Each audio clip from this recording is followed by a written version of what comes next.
आउनुहोस् तपाईहरु सबै मसँगै पुस्तक पहिलो कोरिन्थी 9 अध्याय पल्टाउनुहोस्। हाम्रो अध्ययन प्रगतिशील छ, निश्चित रूपमा अघि बढिरहेको छ र आज हामी 9 अध्यायमा छौं। पहिलो कोरिन्थीको 9 अध्याय र पहिलो कोरिन्थी 9 अध्यायको हामी आज 15औं पदबाट हामी पढ्ने छौं। 9 अध्यायको 15औं पदबाट। त परमेश्वर वचन सबै अनमोल छ, सबै महत्त्वपूर्ण छन् र मानविक जीवनको लागि पुस्तक कोरिन्थी ज्यादै महत्त्वपूर्ण छ है। मण्डलीमा हामी कसरी रहने हो, कसरी अघि बढ्ने हो र यी सबै पक्षमा यस पुस्तकले सिकाएको छ। किनभने यस मण्डलीमा धेरै समस्याहरू थिए र तिनै समस्याहरूको सामना आज धेरै चर्चले गरिरहेका हुन्छन्। त्यसर्थ यस मण्डलीलाई सम्बोधन गरिएको छ पवित्र आत्माद्वारा र त्यो आज हामी सबैको लागि पनि हो। र हामीले यस अगाडि पहिलो कोरिन्थी 9 अध्यायको 14 पद हेरेका थियौं। यस अघिका खण्ड र 14 पद यही प्रकारले सुसमाचार प्रचारकहरूले पनि सुसमाचारबाट जीवन निर्वाह गरून् भनी प्रभुले ठहराउनु भएको छ। यो ज्यादै महत्त्वपूर्ण प्रिन्सिपल हो जुन चाहिँ नै चर्चहरूले पछ्याउनु पर्छ। र हामी चर्चहरू जति पनि संसारमा छौं वा नेपालमा छौं, वास्तवमा चर्चहरू आफ्नो खुट्टामा उभिन्छ र यो नै प्रभुको इच्छा हो। कतिले भन्छन् यो क्रिस्चियनहरू कति बढेका, कहाँबाट आउँछन् पैसा यिनलाई भन्ने कुराहरू हुन्छ र संसारमा साँच्चै नै पैसा बिना केही हुन्न र अनुग्रहको खासै धेरै काम हुन्न अथवा सितैमा गर्ने, सितैमा अघि बढ्ने भन्ने कुरा खासै कमै हुन्छ। धेरै पटक पैसा तिरेर मात्रै काम गराइन्छ वा पैसा लिएर मात्रै काम गरिन्छ। त्यसो संसारले बुझ्दैन यो कुराहरू। तर परमेश्वरको एउटा सिस्टम छ, काम गर्ने तरिका छ जुन चाहिँ के त भन्दा सुसमाचार प्रचारकहरू हैन, परमेश्वरको वचनको प्रचारकहरू सुसमाचारबाटै जीवन निर्वाह गरून्, उनीहरूको आवश्यकताहरू सुसमाचारबाटै पुरा होस् भनेको तात्पर्य के छ? सुसमाचारबाट चर्चहरू स्थापना हुन्छ र चर्चहरूले जसरी कोषहरू खडा गर्छन् त्यसबाट आफ्नो प्रचारकहरूलाई, मिसनरीहरूलाई सहायता गर्छन्। यसरी नै संसारमा सेवाकार्य चलिरहेको हो हैन। कुनै राष्ट्र विशेष, कुनै चाहिँ सरकार विशेषबाट यो यसरी आएको होइन हैन। तर परमेश्वरको महान आज्ञा अनुसार र परमेश्वरको जुन शिक्षा अनुसार चर्चहरू यसमा अघि बढ्दछन् र मण्डलीका सेवकहरू अथवा चाहिँ प्रचारकहरू सहायता गरिन योग्य हुन्छ भन्ने कुराका हामीले 4वटा पक्षलाई हेरेका थियौँ यस अगाडि। र पहिलो पक्ष के थियो भन्दाखेरि प्राकृतिक नियम है। प्राकृतिक नियम, प्रकृतिले पनि धेरै कुरा सिकाउँछ। जस्तै सेना वा सैनिक वा योद्धा आफ्नो खर्चले युद्ध लड्दैन है। जुन राष्ट्रका लागि लडिरहेको त्यस राष्ट्रबाट उनको भरणपोषण हुन्छ। त्यसै गरी कृषकले पनि आफ्नो दाखबारी लगाउँदा दाखबारीबाट उ जिउँछ। दाखबारीमा परिश्रम गरिरहँदा दाखबारीबाट उ जिउँछ। र गोठालाले पनि हैन आफ्नो भेडा बाख्रा होला, गाई बस्तु होला, त्यसको आम्दानीबाट जिउँछ। त्यसै एउटा पहिलो बुँदा चाहिँ के थियो भन्दाखेरि प्राकृतिक नियम जसका विभिन्न उदाहरणहरू चाहिँ परमेश्वर दिनुभएको हो। र दोस्रो बुँदा चाहिँ के त पवित्र शास्त्रको अधिकार। पवित्र शास्त्रले के अधिकार दिएको छ? दाइँ गर्ने गोरुलाई महल नलाउनु हैन। जसरी मङ्सिर महिनामा दाइँ हालिन्छ र गोरुले जति खाए पनि हुन्छ त्यस परालबाट। र प्रभुले यो भन्नुको तात्पर्य के त भन्दाखेरिमा प्रभुका सेवकहरू, स्थानीय मण्डलीको पास्टरहरू होला, शिक्षकहरू होला, प्रचारकहरू होला, मिसनरीहरू होला र मण्डलीमा जम्मा हुने कोषबाट वा मण्डलीहरूको सहायताले तिनलाई सहायता गरियोस्। र त्यसरी पुजारीहरूको उदाहरण तेस्रो बुँदामा हामीले हेरेका थियौँ।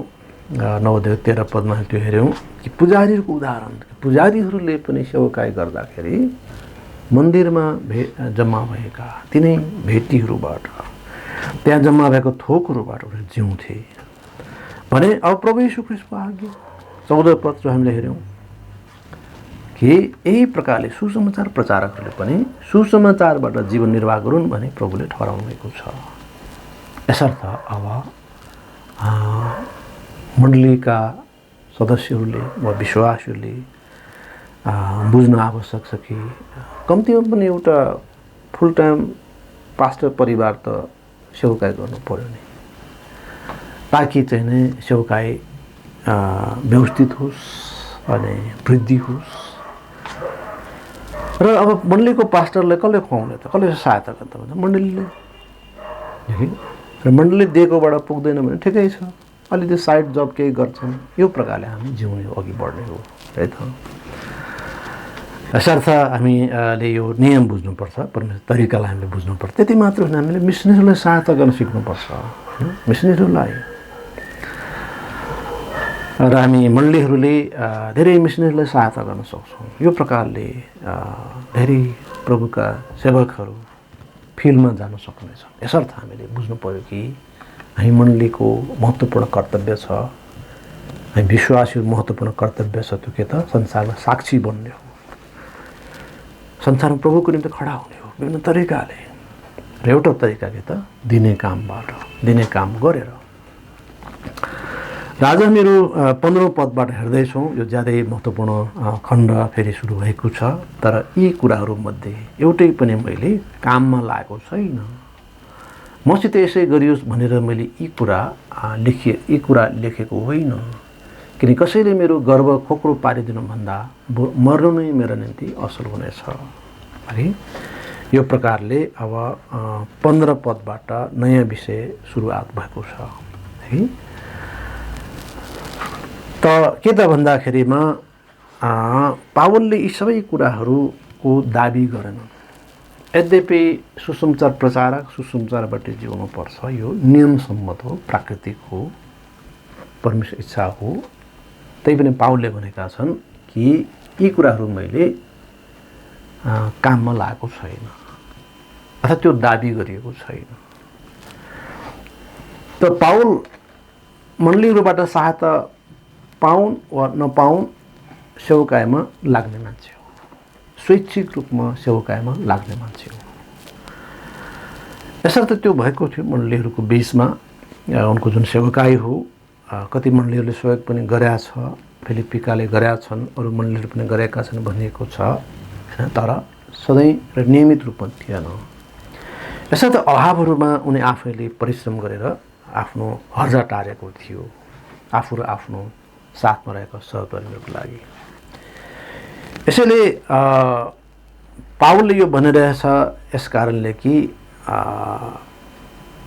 पावललाई सहायता गर्नुपर्छ भन्ने कुरा बुझ्न सकौँ, तथापि सहायता गर्नै पर्छ भन्ने कुरो होइन। यो कोणबाट पावलले भनिरहेको हो। है तर यी कुराहरूमध्ये एउटै पनि मैले काममा लागेको छैन, मसित यसै गरियोस् भनेर मैले यो लेखेको होइन, किनकि कसैले मेरो गर्व खोक्रो पारिदिनु भन्दा बरु मर्नु नै मेरा निम्ति असल हुनेछ। तसर्थ कहिलेकाहीँ प्रभुको जनहरूले साक्षी बिगार्छन्, आर्थिक सहयोग छ म सेवकाई गर्छु, आर्थिक सहयोग बन्द भयो म गर्दिनँ, यो किसिमले एउटा विश्वासीको एउटा सेवकको गर्व समाप्त हुन्छ, उनको साक्षी समाप्त हुन्छ। मलाई र साक्षी समाप्त हुनुभन्दा त मर्नु बेस हो। यसमा पावलले यद्यपि थाहा छ पावललाई मण्डलीहरूको यो जिम्मेवारी हो, कोरिन्थमा रहँदा पावलले आफ्नो हातले धेरै काम गरे र कोरिन्थबाट त्यति साह्रो सहयोग नभएको जस्तो देखिन्छ। र यस अवस्थामा अन्य चर्चबाट बरु उनलाई सहयोग मिलेको जस्तो कुराहरू भइरहेछ। है यसर्थ कोरिन्थहरूको बिचको सेवकाईमा अरू मण्डलीहरूबाट सहायता मिलेको कुरा चाहिँ बरु देखिएको छ। जस्तै पहिलो कोरिन्थी 11:8 हामी पाउँछौँ, दोस्रो कोरिन्थी 11:8 तर कोरिन्थीबाट भने सहयोग नलिएको त्यस्तो सङ्केत छ। दोस्रो कोरिन्थी 11:8 लेखिएको छ, तिमीहरूको सेवा गर्नलाई अरू मण्डलीहरूबाट ज्याला लिकन मैले उनीहरूलाई लुटेँ भनेको छ। त अरू मण्डलीहरूबाट सहयोग मिलेको थियो बरु धेरै पटक माथिल्ला मण्डलीहरू म्यासिडोनियाका मण्डलीको कुरा छ। विशेष गरेर नामै काटेर फिलिपी मण्डलीको कुरा आछ। धेरै पटक त्यसले सहायता गरेको थियो। त्यसैले कोरिन्थीको विश्वास त्यति साह्रो नसिकेको जस्तो देखिन्छ। यसैले यो दिने कुरामा पनि कोरिन्थी पछि नै प्रयोग देखियो। यसर्थ प्रिय हो, हामीले दिन सिक्नुपर्छ र मण्डली चाहिँ दिने मण्डली हुनुपर्छ होइन। खालि लिने यताबाट लिने उताबाट लिने त्यो होइन कि मण्डली आफैले दिने काम गर्न सिक्नु आवश्यक छ। र त्यसो भए तापनि एउटा सेवकले मण्डलीले दिएमा सेवा गर्ने नभए छोडेर हिँड्ने यो पनि होइन होइन। मण्डलीले जति दिन सक्छ धन्यवाद दिउँ, पुग नपुग लागि प्रार्थना गरौँ। हामी पार्ट टाइम काम पनि गर्न सक्छौँ, एउटा सेवकले त गर्न सक्छ, किन पावल स्वयं यसका उदाहरण हुन्। यसर्थ हामी यो कुरालाई पहिलो कुरा हामी यो बुझौँ। र दोस्रो कुरा चाहिँ हामी 16-18 पदमा पाउँछौँ कि पावलको सेवक चाहिँ स्वैच्छिक थियो, स्वेच्छापूर्वक थियो, करकापबाट थिएन। किन मैले सुसमाचार प्रचार गरेँ भने पनि मसित गर्व गर्नुपर्ने केही छैन, किनकि यो त मैले गर्नुपर्ने खाँचै छ। मैले सुसमाचार प्रचार गरिनँ भने चाहिँ मलाई धिक्कार छ, किनकि मैले यो काम इच्छापूर्वक गरेँ भने म इनाम पाउँछु, तर इच्छापूर्वक गरिनँ भने म पनि सुसमाचार बाँड्ने काम मलाई सुम्पिएको छ। इच्छापूर्वक गरेँ भने म इनाम पाउँछु, तर इच्छापूर्वक गरिनँ भने पनि सुसमाचार बाँड्ने काम मलाई सुम्पिएको छ। तब मेरो इनाम चाहिँ के छ त? यही कि मैले सुसमाचार प्रचार गर्दा सुसमाचारमा भएको मेरो अधिकार बेठे किसिमले काममा नलाऊँ भनेर ख्रिस्टको सुसमाचार म बिना दामको बनाउन सकूँ। आमेन। त्यस कारणले गर्दाखेरि पावलको अर्को महत्त्वपूर्ण बुँदा के छ भन्दाखेरि सेवकाई चाहिँ इच्छापूर्वक गरिन्छ, स्वैच्छिक रूपले गरेको राम्रो हुन्छ होइन।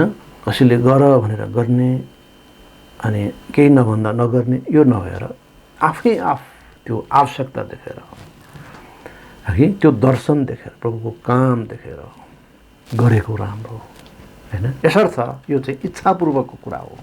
त्यसै मिनिस्ट्री चाहिँ स्वैच्छिक हुन्छ वास्तव, अथवा फ्री विल अथवा खुसी साथ हुन्छ। आउट के हो त्यो महत्त्वपूर्ण छ। यदि हामी प्रभुबाट बोलाइएको भन्ने हामी स्पष्ट छौँ भने तब हामी सेवकाई स्वैच्छिक रूपले त खुसी साथ गर्नुपर्छ होइन। र यसो गर्दा इनाम छ र सुसमाचार प्रचार निःशुल्क रहोस् भन्ने पावलको इच्छा पनि हो, अथवा भनौँ एउटा ज्याला भनौँ अथवा तलब भनौँ, त्यो आधारमा होइन। यसको माने यो होइन कि उनलाई आवश्यकता पर्दैन, त्यो होइन।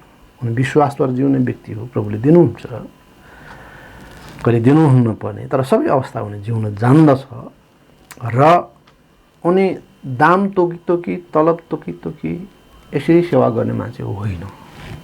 सेवकाई चाहिँ निःशुल्क हो, अथवा कुनै चाहिँ दामको अथवा तलबको वा ज्यालाको चाहिँ मन्जुरीमा सहमतिमा काम गर्ने नभए नगर्ने त्यो होइन है। यसर्थ सेवकाई चाहिँ नै निःशुल्क हुन्छ। र पावलले किन यसो गर्छन् त? किनकि पावललाई थाहा छ प्रभुले एउटा दर्शन दिनुभएको छ, प्रभुले एउटा बोलावट दिनुभएको छ उनलाई। तपाईँ पुस्तक प्रेरितको 9:15 हेर्नुहोस् कि कसरी पावललाई बोलाइएको थियो, त कुन उद्देश्यका लागि पावल बोलाइएका थिए। पुस्तक प्रेरितको 9 हामी 15 पदमा पाउँछौँ कि पावलको बोलावटको सम्बन्धमा हनन्यालाई प्रभुले भन्नुभएको हो, तिमी जाऊ, किनकि ऊ अन्य जातिहरू, राजाहरू र इस्राएलका सन्तानहरूको सामु मेरो नामको घोषणा गर्नलाई मेरा लागि चुनिएको भाँडो हो। मेरो लागि चुनिएको भाँडो हो कि अन्य जातिहरू, राजाहरू, इस्राएलका सन्तानहरूको लागि अथवा उनीहरूको बिचमा मेरो नामको घोषणा गर्न धेरै ठुलो उद्देश्यका साथ उनी बोलाइएको हो। र पावलले यो कुरालाई बारम्बार उल्लेख गरेका छन्। हामी पुस्तक प्रेरितको 22:21 पनि हेर्नेछौँ। यो कुरालाई उसले जीवनभर बिर्सेका छैनन् कि कि प्रभुले उनलाई के को लागि बोलाउनु। त्यसैले उनी प्रभुको क्रुस बोकेर अघि बढ्दछ अथवा त्यो चोट बोकेर प्रभुको त्यो चोट बोकेर हिँडिरहेछ। प्रभुको काम गर्न सहज त थिएन नि, दिनहुँ कुटाइ खान्थे, दिनहुँ भनाइ खान्थे। र 22-21 पदमा हामी पाउँछौँ पावलले समय समयमा यो कुराहरू उल्लेख गरेका छ। अनि उहाँले मलाई भन्नुभयो, जाऊ किनकि म तिमीलाई टाढा टाढा अन्य जातिहरूमा पठाउनेछु। प्रियहरू, यो ज्यादै महत्त्वपूर्ण कुरा हो कि प्रभुले मलाई बोलाउनु भएको छ कि छैन, यो बोलावट थाहा गर्नु महत्त्वपूर्ण छ। र पावलले त्यो बोलावट थाहा गरे हुनाले उनमा कन्भिक्सन थियो, उनमा निश्चयता थियो, प्रभुले मलाई यस कामलाई बोलाउनु भयो, यसर्थ मैले गर्नै पर्छ। आर्थिक होस् नहोस्, गाडी भाडा नहोला, हिँडेरै जानु पर्ला। तात्कालीन समयमा अब गाडी कुरा त होइन, तर पनि रथको कुरा त छ, पानी जहाजको कुरा त छ, भाडा चाहिन्छ। त उनलाई एउटा भिजन प्रभुबाट दिएको थियो कि उनी टाढा टाढा अन्य जातिहरू कहाँ जानलाई हो।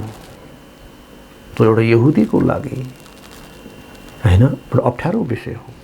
अन्य जातिहरू कहाँ जानु एउटा यहुदीको लागि जटिल विषय हो।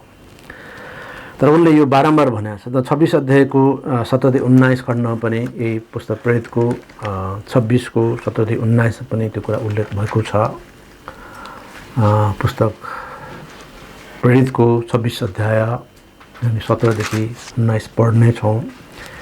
र तिमीलाई तिम्रो आफ्नै जातिबाट र अन्य जातिहरूबाट छुटकारा दिनेछु, जसका म तिमीलाई पठाउँछु, तिनीहरूका आँखा खोल्नका लागि अनि तिनीहरूलाई अन्धकारबाट ज्योतितिर र शैतानको अधिकारबाट परमेश्वरतिर फिराउनका लागि, र तिनीहरूले पापहरूको क्षमा र ममाथि राखिएको विश्वासद्वारा पवित्र हुनेहरूका बिचमा पैतृक सम्पत्ति पाउन्। होइन, प्रभुले उनलाई भन्नुभयो कि तिमी यसरी टाढा टाढा अन्य जातिहरू कहाँ म पठाउँदैछु। उनीहरूलाई सत्यतामा ल्याउनु, अन्धकारबाट ज्योतिमा ल्याउनु। र 19 पदमा भनेको छ कि उसले अग्रिपाका सामु यी सबै भनिरहेको छ, हे राजा अग्रिपा, त्यस स्वर्गीय दर्शनप्रति म अनज्ञकारी भइन। यसर्थ भिजन महत्त्वपूर्ण छ, बोलावट महत्त्वपूर्ण छ कि म प्रभुको यस कामको लागि समय दिन बोलाइएको हुँ। र यस बोलावटको निश्चयताले हाम्रो जीवनमा फरक पार्छ। यसर्थ अर्को महत्त्वपूर्ण बुँदा चाहिँ के त भन्दाखेरि सेवकाई चाहिँ नै स्वतन्त्र रूपमा वा स्वैच्छिक रूपमा गरिन्छ है। र यसो भन्दाखेरि हामीले परमेश्वरको तरिका बुझ्नुपर्छ कि सहायता चाहिँ नै मण्डलीबाट गरिन्छ। किनभने सुसमाचार प्रचारक सुसमाचारबाटै बाँचोस् भन्नु मतलब के हो? सुसमाचारले के कुरा बनाउँछ? मण्डली बनाउँछ। यसैले पास्टरहरू होस् वा प्रचारकहरू होस्, जोसुकै होस्, होइन, प्रभुको सेवकहरू सेविकाहरू मण्डलीले सहयोग गर्ने हो। कहिलेकाहीँ कुनै मिसनरी वा कुनै व्यक्ति विशेषले पनि जाने व्यक्तिहरूलाई हायर गरेर देखिन्छ होइन, सेवकाईको लागि है। र त्यो स्थिति चाहिँ नै स्वतन्त्र सेवकाई नहुन सक्छ। त्यो व्यक्तिलाई खुसी भइरहँदासँगले तलब दिने हो, तर त्यो व्यक्तिलाई रिस उठ्छ, तलब बन्द गरिदिन्छ, उसको सेवकाई समाप्त हुन्छ। मण्डली दिन सिकेका छैन होइन, उनको चाहिँ परिवार त पाल्नु परेको छ, अथवा जुन किसिमको सिस्टम अघि बढिरहेको हो त्यसमा त एउटा अचानक चाहिँ एउटा बिग ब्याङ भयो त्यो होइन। यसले त के हुन्छ, तहस पार्न सक्छ सेवकहरूको। यसैले होला कुनै मिसनरीले वा प्रचारकले कुनै प्रचारकलाई सहायता गर्न चाहन्छ, मण्डली मार्फत गरौँ, मण्डलीलाई दिनुहोस्, मण्डलीले दिन्छ। यसो गर्दा प्रचारकहरू बाइबलले आधार अघि बढ्न सक्छन्। किन लेखिया छ, सुसमाचार प्रचारकहरू सुसमाचारबाट बाँचोस्। धेर थोर केही छैन, नपुग होला केही छैन, बाँकी त उसले विश्वासद्वारा अघि बढ्ने र जाने पार्ट टाइम पनि काम गर्न सक्छ। यसो गर्दा त्यस सेवकको सेवकाई समाप्त हुँदैन। किन पावलप्रति त्यही भनेको छ कि मानिसहरूबाट म स्वतन्त्र छु, म कसैको अनुबन्धनमा छैन। यसर्थ यो कुरालाई हामीले याद गर्न पर्छ। तपाईँ 19 पद हेर्नुहोस्, पहिलो कोरिन्थी 9 को 19 पद। किनकि सबै मानिसहरूबाट म स्वतन्त्र भए तापनि धेरैलाई खिच्न सकौँ भनेर मैले आफूलाई सबैको दास बनाएको छु। यसर्थ पावलको यस सेवकाई सिस्टममा उनी स्वतन्त्र थिए। कुनै मण्डलीले सहायता गरून् वा नगरून्, कुनै व्यक्तिले सहायता गरून् वा नगरून्सँग त्यो ठुलो अर्थ थिएन। उनी स्वतन्त्र मानिस थिए। यसर्थ बाइबली रूपमा चाहिँ मण्डलीले सहायता गर्ने हो है।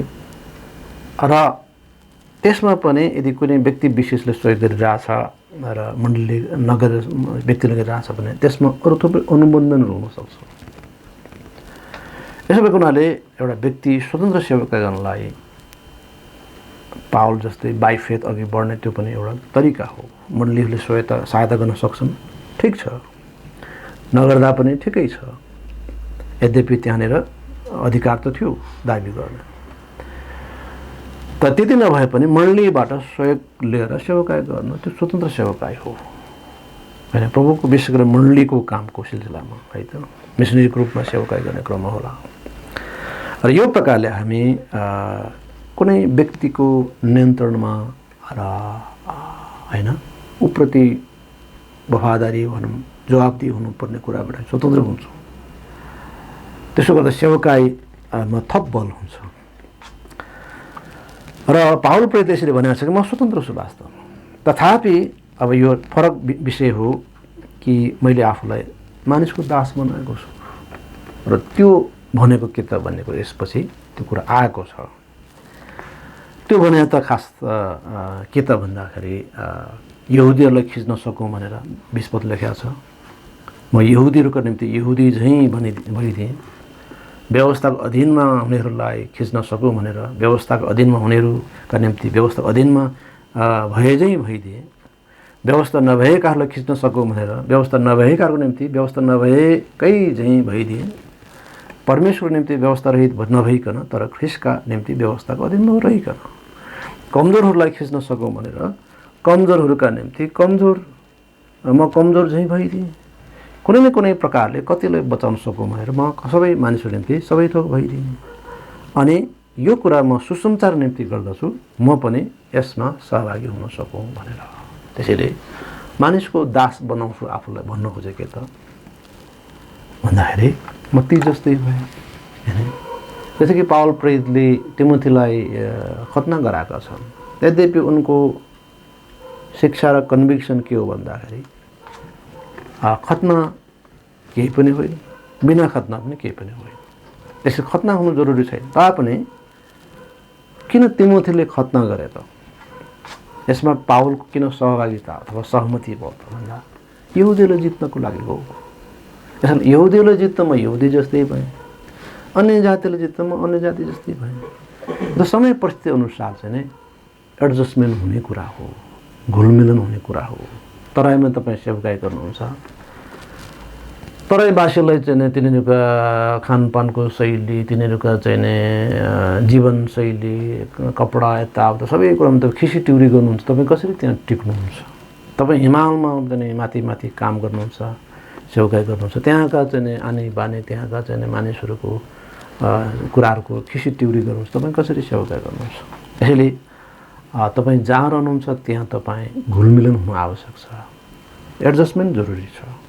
यसरी नै सेवकाई हुने हो होइन। म विशिष्ट हो, मेरो पुर्ख्यौली यस्तो हो, यहाँ त्यहाँ पनि ठुला ठुलो कुरा गरेर होइन सामान्य मान्छेलाई हेपेर कसरी सेवकाई हुन्छ त होइन। विदेशी मिसनरी नेपालमा आएका छन्, हाम्रो अमेरिका यस्तो, हाम्रो जापान यस्तो, हाम्रो यो त्यो यस्तो हो भनेर नेपालीलाई चाहिँ तल्लो होइन श्रेणीमा हेरेर तिमीहरू चाहिँ ठग हौ, तिमीहरू चाहिँ भाते क्रिस्चियन हो भन्ने कुरा गरेर कसरी नेपालमा टिक्छ त? त्यसले गर्दा हामी जहाँ सेवकाई गरिरहेका छौँ त्यहाँ घुलमिलन हुने हो, उनीहरू जस्तै हुने हो। नेपालीले हातले खान्छन् त ठिक छ, तपाईँ पनि हातले खान सक्नुहुन्छ। छिछि नेपालीहरूको काम छैन, हातले खान्छन् भने गिल्ला गरेर फाइदा के छ त? त्यसै यो कुरा गरेको पावल प्रेरितले सामाजिक घुलमिलनको कुरा गरेको छ कि तिनलाई ख्रिस्टमा जित्नलाई ती जस्तै हुनु पनि महत्त्वपूर्ण कुरा हो। नेपालमा आउनु, भाषा सिक्नु, संस्कृति सिक्नु, धेरै कुरा चाहिँ त्यो बुझाइमा हेराइमा अन्तर हुनसक्छ। उनीहरूको हेराइ के रहेछ, नेपालीको हेराइ के रहेछ त? यो विषयलाई उनी कसरी हेर्छन् त भन्ने कुराहरूलाई पनि बुझ्नु आवश्यक हुन्छ। यसको लागि त्यही कुरा भने हो, म दास, यदि म स्वतन्त्र छु तर म दास बन्छु भनाइको तात्पर्य चाहिँ त्यही हो।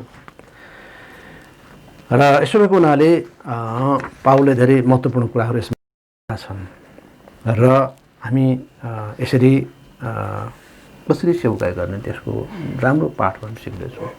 आर्थिक सवाल हामीले अध्ययन गऱ्यौँ, सामाजिक सवाल कुरा पनि हामीले गऱ्यौँ कि हामी जहाँ सेवकाई गरेका छौँ त्यो समाज, त्यो राष्ट्रका भाषा जान्नु, होइन, भाषालाई मन पराउनु, बोल्न सिक्नु। कति मिसनरी नेपाल आएर भाषा सिक्न सक्दैन, चाहँदैन। एउटा नम्बर 1 त भाषा मन पराउँदैन, भाषा सिक्न चाहँदैन त कसरी सेवकाई गर्ने हो त, होइन। भाषा मन पराउनु पर्यो, संस्कृति चलन कति कुरा मन जहाँसम्म सम्भव छ त्यो मन पराउनु पर्यो। नेपालले दाल भात खान्छ, यो सबै भाते कृष्ण, यो होइन। त देश परिस्थिति अनुसार हुन्छ, होइन, हामीले त्यसलाई स्वीकार गर्न सिक्नुपर्छ यदि पावलको लाइनमा हामी आउने हो भने, होइन। र यसर्थ हामीले आर्थिक कुरा गऱ्यौँ र साथै सामाजिक घुलमिलनको पनि हामीले कुरा गरेका छौँ। अब यस पछाडि विषयले फड्को मारेको छ। अब हामी 24 पदबाट 27 पदको खण्डमा हामी जाँदैछौँ। सबभन्दा पहिला 24 पदमा हेर्नेछौँ। अब हामी जे भए तापनि हामी चाहिँ नै एउटा निशानातर्फ गइरहेकाहरू हौँ। त्यो हाम्रो निशाना चाहिँ नै त्यो चाहिँ नै चुक्नु हुँदैन, त्यसो अघि बढ्नुपर्छ। दौडमा दगुर्नेहरू सबै दगुर्छन् तर पुरस्कार चाहिँ एउटाले पाउँछ। र के यो तिमीहरूलाई थाहा छैन? तिमी र यसरी दगुर कि पुरस्कार पाऊ। तसर्थ हाम्रो अगाडि एउटा निशाना छ, पुग्नुपर्ने एउटा ठाउँ छ, कम्प्लिट गर्नुपर्ने एउटा ठाउँ छ र त्यसका लागि हामी दगुरिरहेका छौँ। र यसका लागि नियमसम्मत दगुर्नुपर्छ। दगुर्नेहरू वा खेलाडीहरूले नियम एकदम ख्याल गर्नुपर्छ। दगुर्नेले आफ्नो ट्र्याकलाई बिर्सनु हुँदैन। किन दगुर्नेहरू एउटा गोलाकार टाइपको जुन एउटा रङ्गशालामा किन कुनै यहाँ छन्, कुनै अगाडि छन्, कोही अझै अगाडि छन्, फरक फरक ठाउँ राखेको आफ्नो ट्र्याकको लम्बाइको आधार त्यो गरे हो। झेली गरेर चाहिँ नै छोटो ट्र्याकतिर सर्न पाउँदैन, त्यसो गरेर उसको क्यान्सल हुन्छ। यसरी नियमसम्बद्ध गर्नुपर्छ र सबै नियम त बाइबलमा छ, होइन। जस्तै अरूको जगमा घर नबनाउनु, होइन। र प्रेम महत्त्वपूर्ण छ, प्रेममा व्यवहार गर्नु, त्यो धेरै पक्षहरू छन्। र अर्को कुरा संयमको कुरा छ, होइन। सेवकाई गर्ने क्रममा चाहिँ बडो गाह्रो हुन्छ। हेर्नुहोस्, र धेरैले व्यक्त गरेका छन् सेवकाई गाह्रो रहेछ, बरु सामान्य सदस्य हुनु ठिकै रहेछ, अगुवा हुनु त गाह्रो रहेछ भने अनुभव गरेका छन्। धेरैले मलाई त्यो व्यक्त गरेका छ, एकजनाले होइन। किनभने चाहिँ सहज कुरा छैन, होइन। तर त्यसमा संयमको आवश्यकता छ, धीरजको आवश्यकता छ, लागि पर्नुको आवश्यकता छ। र ख्रीष्टको नामको खातिर सबै मानिसहरूद्वारा तिमीहरू घृणा गरिनेछौ भनेको छ उहाँको वचनमा, होइन। तर अन्तसम्म जसले सहन्छ उसैको उद्धार हुनेछ भने पनि त्यो पनि भनेको छ, अर्थात् विजय पाउनेछ। अरू कुरा अधर्म बढेको हुनाले धेरैको प्रेम सेलाउनेछ, तर जसले अन्तसम्म सहन्छ उसैको उद्धार हुन्छ। बारम्बार यही शिक्षा छ भनेपछि अब हामीलाई सेवकाईमा धैर्यताको आवश्यक छ। अब 400 मिटरको दौडमा हामी दगुर्यौँ, अब चाहिँ दौड्दा 200 मिटर पुग्यो, हात खुट्टा सब गल्न थाल्यो, गाह्रो भयो, पसिना आयो, झ्याउ लाग्यो, होइन। बिचमा छोड्दा के हुन्छ? बेइज्जती हुन्छ।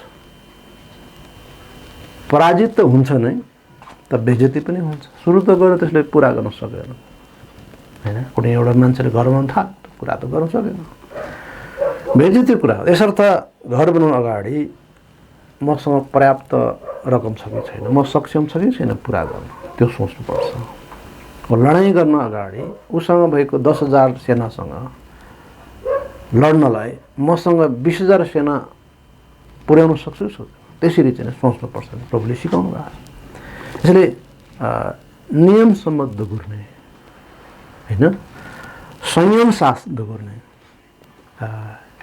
यो भनेको। यसर्थ चाहिँ सेवकाई त्यति जटिल छैन, माने त्यति सहज छैन, बडो जटिल छ। र त्यसैगरी 25 पदमा अनि होडबाजीमा सङ्घर्ष गर्ने हरेक मानिसले सबै कुरामा आफूलाई बसमा राख्दछ। अब तिनीहरू साँच्चै नाश भइजाने मुकुट पाउनको निम्ति यसो गर्दछन्, तर हामी त नाश नहुने मुकुटका निम्ति। यसैले होडबाजी गर्ने त खेलाडीको कुरा गऱ्यो, एथलेट्सको कुरा गरेको है। दगुर्ने पनि एउटा एथलेटिक्स नै हो। अब होडबाजी गर्ने, अब मुक्केबाज खेल्ने होला, उफ्रिने होला, कुद्ने होला, के गर्ने होला, यी सबै होडबाजी कुराहरू। र यसमा चाहिँ आफूलाई बसमा राखिएन भने खेल पराजयमा टुङ्गिन्छ। कुस्ती, होडबाजी, दौडभन्दा अझ चुनौतीपूर्ण खेल हो होइन। कुस्ती पनि एउटा गेम हो त्यस्तै होडबाजी गर्ने। र यस्ता कुनै पनि खेलमा संयमको आवश्यकता पर्दछ, तब नै उसले अन्ततः नाश नहुने मुकुट पाउने हो। प्रकाश 2 को 10 मा लेखेको छ, तिमी अन्तसम्म विश्वसित रह, म तिमीलाई जीवनको मुकुट दिनेछु। यसले एउटा सेवकको लागि हामीले अपेक्षा गर्ने कुरा के त, परिस्थिति अनेक आउँछन् तर खडा हुने हो, अघि बढ्ने हो। मण्डलीले जे दिया छ खुसी हौँ, अपुग्छ प्रार्थना गरौँ, बाँडौँ त्यो विषय, तर लागौँ सेवकाइमा, नछोडौँ बिचमा। त्यो चाहिँ नि राम्रो होइन। र 26 र 27 पद हामी पढ्नेछौँ। यसकारण म पनि यसरी नै दगुर्छु, बिना टुङ्गो होइन। म पनि यसरी नै लड्छु, हावालाई मुक्काले हान्ने मान्छे जस्तो होइन। तर म मेरो शरीरलाई मुक्का लाउँछु र बसमा ल्याउँछु, नत्र त अरूलाई प्रचार गरेर कुनै हिसाबले म आफै चाहिँ बेकममा ठहरिनेछु होइन। त दगुर्ने तर बिना टुङ्गो, आफ्नो ट्र्याक बाहिर दगुरिरहेछ, कता छोटो छ त्यता दगुरिरहेछ, मिल्दैन, वो क्यान्सल हुन्छ वो गेम। अथवा पूर्वतिर दौडनु पर्ने पश्चिमतिर दगुरिरहेछ, क्यान्सल हुन्छ होइन। मुक्केबाजले पनि निशानामा हान्नुपर्छ, हावामा हानेर के फाइदा छ, आफै होइन रन्थनेर लोट्न सक्छ। यसर्थ सबै कुराको चाहिँ नि के छ त, सिस्टम छ होइन। बिना टुङ्गो हामी सेवकाई गर्नु हुँदैन, नियम सम्मत सेवकाई गर्ने हो। त्यसमा होइन बडो सही निशानामा, सही सिस्टममा जाने हो। र यसो गर्दा हामी यसो क्रममा चाहिँ हामी सचेत हुन आवश्यक छ होइन। हामी आफूलाई त्यसमा संयममा राख्नुपर्ने हुन्छ, नियन्त्रण राख्नुपर्ने हुन्छ। र कति सेवकहरूले राम्रो काम गरिरहेका थिए त बिचमा बिगारे, संयममा राख्न सकेन, गल्ती काम गरे, साक्षी बिगारे, त प्रभुको काममा कति ठुलो बर्बादी त्यसले ल्याउन सक्छ। यसर्थ हामीले हान्ने हो तर बिना टुङ्गो र हावामा होइन होइन। जस्तो कि दौड बिना टुङ्गोमा हुन सक्दैन, अनिश्चयता हुन सक्दैन, एउटा निशानातर्फ हामी लाग्नुपर्छ। त्यसै गरी हावामा मुक्का हान्नु फाइदा छैन, विपक्षी ढल्दैन अथवा विजय प्राप्त गर्दैन। हावामा हानेर आफै चाहिँ लुट्ने सम्भावना हुन्छ, खतरा हुन्छ। र अर्को कुरा, हाम्रो सेवकाईको क्रममा हामीलाई एउटा महत्त्वपूर्ण सल्लाह छ। हिब्रू 12 1 र 2 पदमा हामी यहाँ हेर्नेछौँ। हिब्रू 12 को 1 र 2 पदमा यदि महत्त्वपूर्ण सजेसन छ। हिब्रू 12 अध्याय 1 र 2 मा, यसकारण यति ठुलो साक्षीहरूको बादल हामी घेरिएको हुनाले आओ, हरेक भार र पाप जसले हामीलाई सजिलै जेल्दछ पन्साउँ र धीरजसँग हाम्रा सामु राखेको त्यो दगुरौँ। हाम्रो विश्वासका कर्ता र सिद्ध पार नहुने ईश्वरलाई हेर्दै, जसले आफ्नो अघिल्तिर राखिएको आनन्दका निम्ति शर्मलाई पनि तुच्छ ठानेर क्रुसको शासनमा सहनुभयो र परमेश्वरको सिंहासनको दाहिने हातपट्टि बस्नुभयो। अब हाम्रो सेवकाईको नमुना यो हो। ख्रिस्टले अगाडि देखिएको त्यस आशिषलाई हेरिरहनु भयो। त्यस बिचमा आइपर्ने सबै खाले निन्दा, सबै खाले कष्ट, यी सब बिचमा निरन्तर लाग्नुभयो। यो हामी सबैलाई उदाहरण हो। र तिनै पाइलामा पावल पनि लागे र पावललाई जीवनमा कयौँ चाहिँ समस्याहरू भयो। 5 पल्ट उनले 1 कम 40 कोर्रा उनले खाएका थिए, धेरैपल्ट ढुङ्गाले हाने, र उनी धेरै पटक भोकै बस्नु पर्यो। उनको जहाज यात्रामा धेरै पटक जहाज भत्ताभङ्ग भएका थिए। यो सबै अवस्था उनले बेहोरेका थिए। यहुदीहरूबाटको चुनौती, अन्य जातिहरूबाटको चुनौती, विश्वासीहरूबाट पनि चुनौती, यी सबले चाहिँ उनलाई सधैँ पीडित पारिरह्यो। तथापि उनी निरन्तर त्यस निशानातर्फ अघि बढी नै रहे।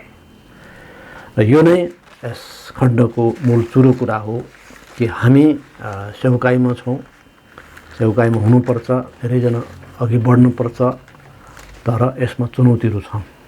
यसो भएको हुनाले हामी पुरस्कारले हेर्दै निरन्तर लागौँ। मण्डलीहरूले सहायता गर्नु प्रभुको इच्छा हो, गर्नुभएको होस्, नगर्दा पनि प्रभुको बोलावटको कारणले अघि बढ्ने हो। यो कन्भिक्सन, यो निश्चयता, यो अठोटका साथ सेवकले काम गर्नुपर्छ।